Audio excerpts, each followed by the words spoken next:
on the phone is Bulacan Governor Daniel Fernando. Welcome back to StoryCon, Governor. Yes, ma'am. Magandang hapon po sa inyo lahat. Magandang hapon po, Governor. Magandang hapon, Governor. Hi, Ako lang ba? Governor. Medyo mahina yung audio. Subukan natin. Governor, can you hear us okay? Opo, clear, loud and clear. Okay, thank you for joining us. Isa lang naman ang pag-usapan natin na Governor, it's the flooding, it's the severe flooding that's happened in Bulacan, and in a way, feeling ko parang rehash din to ng conversation natin last year kasi nakausap din po natin kayo last year about the severe flooding in Bulacan. What happened this time around? Well, sa ngayon po, simula po nang nagbagyong Maymay, unang-una ang ating evacuation center, ang ating po mga evacuees ay umabot po ng 11,000. Tapos ngayon ay naging 8, tapos naging 5. Ngayon po ay nasa 4,768 na lang. Yun po yun. So, nabawasan din po yung mga tubig, although may mga talagang ibang lugar na mataas pa rin ng tubig, katulad po ng Palumpit, ng Gunoy, although yung pong mga lugar na yan, yung mga bayan na yan ay catchment ng tubig sa Pampanga. Ayan po, ito pong Marilao ay medyo tumataas ng tubig kasi catch basin din po yan dahil doon ang gagaling sa upstream. Possible naman po yung mga ating mga daan. Okay naman po. At ang height po ng tubig ay mga mababa lang po, mga 1 foot to 2 feet, mga ganun po. Governor, medyo matagal na nating alam na yung mga lugar na yan ay catch basin. Actually, halos malaking bahagi ng Bulacan, parang embudo galing sa iba't ibang mga probinsya. Wala bang ginagawa yung provincial government ng Bulacan at saka ng Pampanga para mag-usap, para hindi lang resiliency ang pinag-uusapan, hindi lang relief, kung hindi yung pagbigay ng solusyon dito sa medyo talaga namang dati ng problema for decades, no? So, wala ba hong ganon? Meron po, actually, nagkausap-usap na nga po kaming tatlong governor tungkol dito sa inilatag nating proyekto o pinanukala nating proyekto. Ito po sa national government.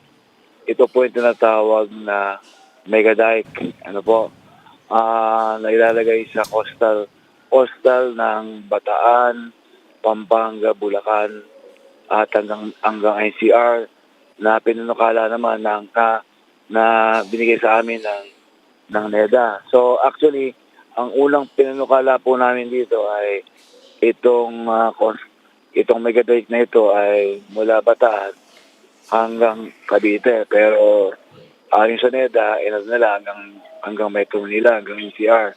So yun po isa sa mga pinag-usapan namin na 3 years ago pa, o kung hindi po kami kakamali, mga 3 years ago pa, tungkol diyan sa proyektong iyan na aming pinanukalang tatlo. At nung nakaraan po kasi ng bago mag-eleksyon, nagkaroon nga po kami ng RDC meeting doon po sa San Jose del Monte na kung saan ang Pangulo ay umattend doon at naibigay namin sa kanya at nailatag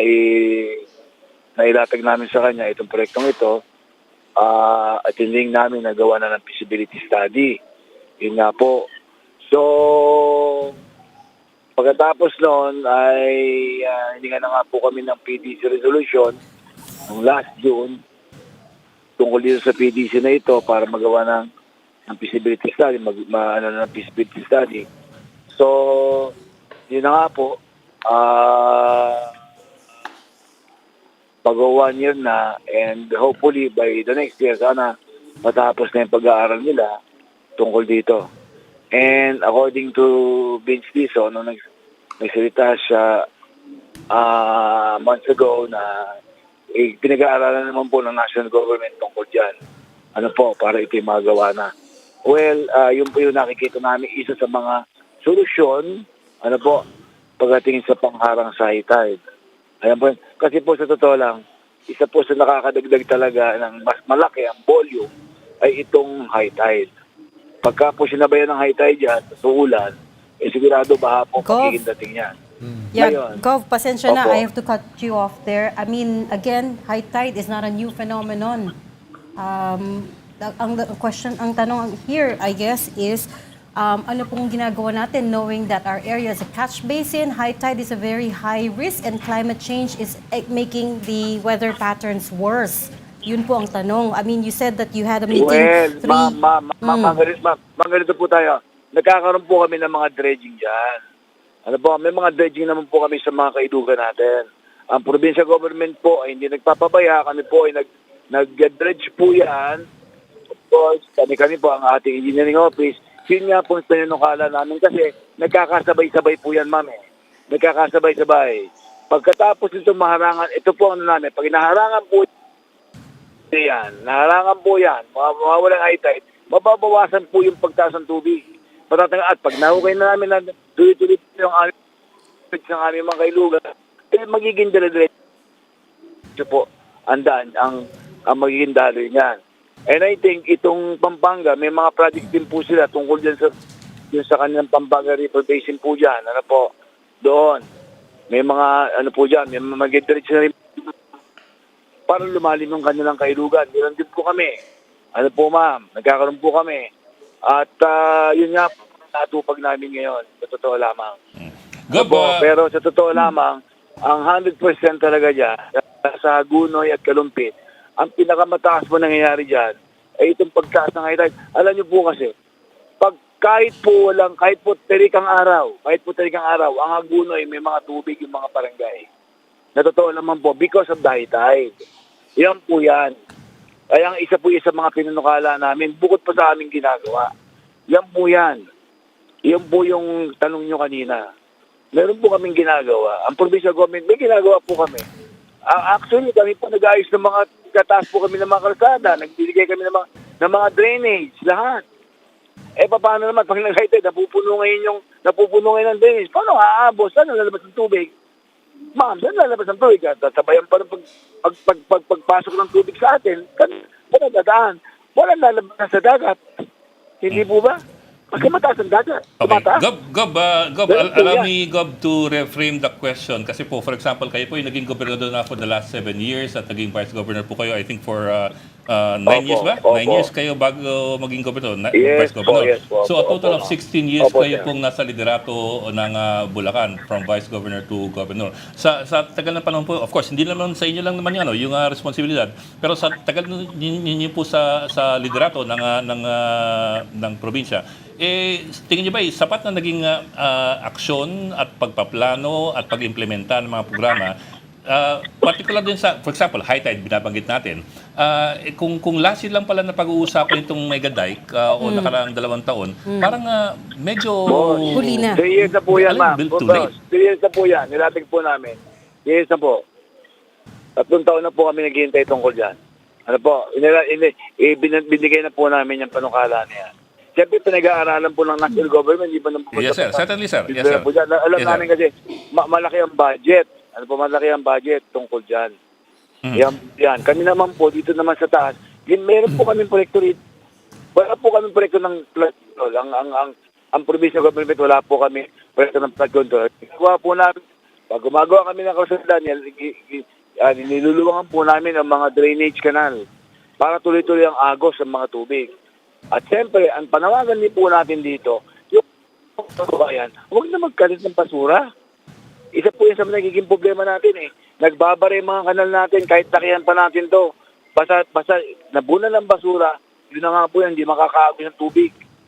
Matitigas din ang ulo ng tao, sa totoo lamang po. Nakita naman yung nangyari sa Parañaque, di ba? Ang dami doon, yung sa Parañaque ba yun? Sa Parañaque, sir. Ang daming Parañaque po. Pero po, in fairness sa Parañaque, yung bumarang basura doon, incoming po, hindi po outgoing. Hindi galing po sa ng kanila. Manila Bay. So, it was... ewan ko po kung saan ka. Hindi ko lang alam kung maraming sabi, hindi galing sa kanila, hindi po natin alam kung saan galing. Ang mahalaga po diyan, wag nang magtapo ang tao ng basura. Yes, certainly, Yan po sir. yan. We understand, sir. Kahit saan manggaling yan. Opo, kahit saan manggaling yan, kailangan, educate natin ang tao. Actually, may mga batas na po tayo dyan eh. Yes, Dami na. kaya nga Governor, ang flood control naman kasi integrated yan sa drainage, sa waste management, water Opo, lahat yan. water impounding, Opo. integrated yan eh. Opo. At kung walang maayos na waste management, hindi yan kasalanan lang ng mga tao, kasalanan yan ng mga mayors na dapat ay in charge sa waste management sa kanilang mga munisipyo. Oo. Tandaan nyo po, kung walang magkakalat, walang magiging kalat. Sa totoo lamang po. Yes, pero kailangan Hindi lahat po tayo may participation dito. Yes, pero Lahat Governor, po tayo may participation dyan. Siyempre, pero kaya Ginagawa po namin ang tungkulin namin. Pero kung patuloy ka magagawin yan, patuloy ka magkakalat, paano gagawin mo? Dapat po yan may cooperation lahat. Yeah. Okay. Yes. at- Sinasabi lang namin, Governor, yung mga local officials, Yeah. kaya nga sila local officials, no, ay hindi lang pwedeng sisihin yung mga tao. Kailangan meron din silang gawing paraan Hindi po namin para yung mga sinisisi ang tao. parang yung mga basura Kinakailangan din. may paglalagyan Hindi sila. Po, sumunod Oo. din po ang Boss, Oo. may mga batas po tayo, ang dami na. O bakit nang daming kalat dyan sa nangyari dyan sa may Paranaque kaibigan yan? Ano nangyari? O saan galing yan? Sa tao rin. Hindi po ba? Of course. Everyone has to do O their alang part. naman sa gobyerno yan. Governor, everyone has to do their part. Yun yung point dito. Lahat po yan, Ami. ma'am. Lahat po yan ginagawa mo na ang namin ng tungkulin namin lahat. Okay, Ami. Huwag po tayo magsisiyan dito. Governor. Lahat po tayo ay gumagawa, nagtatrabaho dito. Lahat po tayo. Opo. Ginagawa po namin Governor, ang tungkulin. kumustahin ko lang yung yung Opo. mga interim. Kasi last year naging ground zero yung Bulacan sa flood control corruption doon sa DPWH At tapos ngayon kailan lang Opo. last week merong nag-collapse na bagong flood wall Sa diyan Malolos. sa Marilao.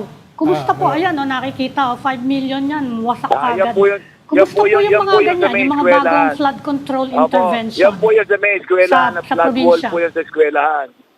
Dali po, mga po kayo sa akin. Yan po yun sa may flood wall sa may eskwelahan, di po ba? Na nabuwag. Dahil sa lakas po ng tubig. Na tinamaan po ng tubig yan. Yan po yan, sa sobra. Yan po yan. Hindi po project ng ating provincial government yan. Hindi nga. Hindi po. Sinecheck niyo po yung mga Opo, bagong yan po ay- kinukumusta ko nga po yung mga Sinecheck bagong po yan. flood control intervention. Kasi na-freeze na-freeze sila last year Kumusta po ngayon? Mas malala ba ngayon yung problema niyo? O nagwo-work naman tong mga Ma'am, halimbawa ngayon- ito, bumagsak to Iyan po kasi ay bumagsak nga. Pinacheck ko na po yan sa ating engineering office. Kasi nga po ay nagiba ng tubig, bumagsak yung wall. Yan. Pinacheck ko kung sino may gawa niyan. Yun po ay napag-alaman ng ating baka daw po ito sa municipal government. Yan po yan, yung project nila. Ayan po. So, bumagsak na gano'n. So, siguro, kung nalakas ng impact, bumagsak. Kaya nga po, pinapacheck ko na nga po ngayon sa ating provincial engineering office para ito ay matugunan namin at kami na ang gagawa. Ayan po, makarequest na kami na ang gagawa niyan. Ayan po, para matugunan natin na matulungan ang ating munisipyo tungkol dyan. Ayan po yan.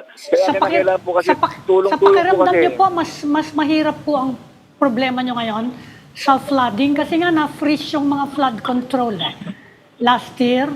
At ang alam namin, hindi po maandar hanggang ngayon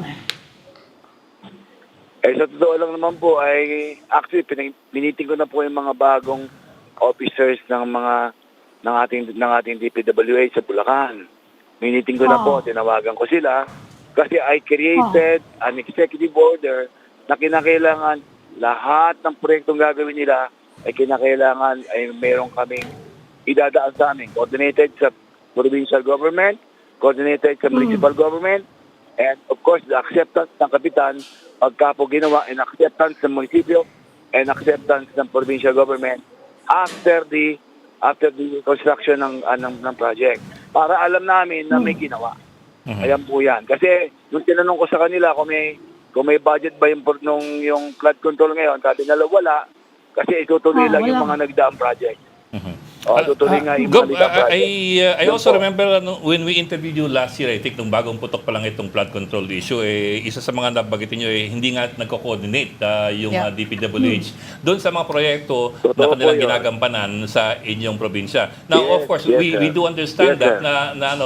na on one hand, talagang ang primary, yung principal na implementor ay DPWH. On the other hand din kasi, kahit paano po, kayo po yung gobernador, kayo po yung ama ng probinsya, I suppose after so many billions of pesos worth of expenditures ng flood control sa inyong probinsya, hindi ho ba kayo nakaramdam ng parang baka dapat na nating bantayan itong mga proyektong ito na hindi yata natutupad o hindi yata gumagana at I understand it is principally by DPWH Pero also, Bilang- to, bilang add, po. to add to that, diba, they also have to get a Oo, permit kaya nga- from the kaya ganyan. provincial Kaya government?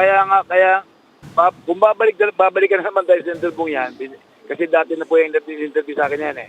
Yes. Yan po ay tinawag nila sa akin yan, tinawagan ko sila dyan, actually para malaman ko yung mga, kasi nagpunta sila sa akin kasi gusto nila, humingi sila ng resolusyon ng PDP para doon sa kanilang project. Sabi ko pakita mo na lahat ng ano niya, ano ba nangyayari. Ano po. Kaya po gumawa ng ad hoc committee tungkol diyan. Kaya hinihingi nila na yan kasi nga po ay hindi sila nakikipag-coordinate sa amin. Lahat yan. Simula pa noon. Kasi hindi namin alam na may ganyan palang malalaking budget. Hindi ba? pero Gob, Actually, hindi may ho ba project nakakagulat dito- sa inyo may- na may- may- na lahat ito nangyari sa ilalim ng inyong Under your watch. panunungkulan na hindi nyo man natimbrehan at nabantayan. Alam ko po, hindi kayo yung primary, pero ito po yung lahat nangyari under your watch at nakapanghinayang. Hindi po namin dapat siya nakikipag-coordinate sa amin. Hindi po sila dumaan sa amin. Hindi sila Basta humingi ng tumiretso work na sila. Alam permit? naman yun. Alam naman yun nangyayari, di ba? Wala po. Walang ganun. Wala pong ganun. Kasi sa ibang LGUs, Gov, humingi po Wala sila ng... wala pong working permit pagdating sa DPWH. Sa kanila po yan. Ano po? Iba po yung project ng provincial government. Iba po yan. So, ngayon po, Iba po after yung your project meeting, namin, iba po sabi yung niyo po project nila. nakipag-meeting kayo recently with DPWH, pumayag ba sila na magko-coordinate sa inyo? Saka, how close will be the coordination? Kayo ba magmo-monitor? Actually, sa totoo lamang, inibisuhan ang ating Provincial Engineering Office para magkaroon ng checking at makipag-coordinate sila sa ating Provincial Engineering Office doon sa mga project na yan para malaman namin.